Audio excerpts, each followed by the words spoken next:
एक छोटे से गांव में दीपक नाम का एक जिज्ञासु लड़का रहता था। उसे किताबें पढ़ने का बहुत शौक था।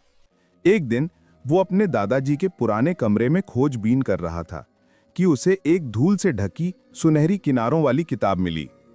किताब के ऊपर लिखा था, जिसे पढ़ो वही सच हो जाए। दीपक को लगा ये बस पुरानी सजावटी किताब होगी, पर जिज्ञासा के कारण उसने उसे खोल लिया। जैसे ही उसने पहला पन्ना पलटा, कमरे में हल्की चमक फैल गई।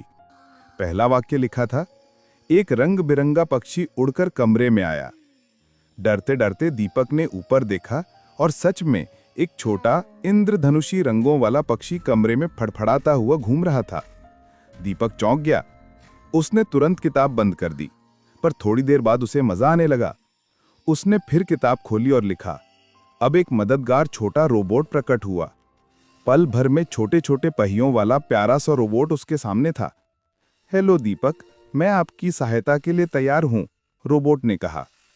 दीपक ने सोचा, अगर ये किताब सच में जादुई है तो इसका सही इस्तेमाल करना चाहिए। उसने तीसरे पन्ने पर लिखा, अब गांव में खुशियां फैलाने वाला दिन आ गया। और सच में अगले ही पल आसमान साफ हो गया, खेतों में ताजी हवा चली और गांव में बहुत दिनों बाद हंसी खुशी की आवाजें गूंजने लगीं।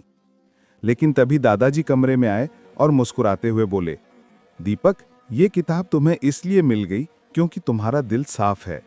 याद रखना, जादू का सही मतलब है अच्छे काम करना। दीपक ने किताब को संभाल कर रख दिया और सोच लिया कि वो इसे सिर्फ जरूरतमंद लोगों की मदद के लिए ही इस्तेमाल करेगा। उस दिन से गांव में जब भी किसी को कोई परेशानी होती, दीपक चुपचाप जादुई किताब से कुछ अच्छा लिखकर सबकी मदद कर देता। और इस तरह एक छोटा लड़का पूरे गांव का हीरो बन गया।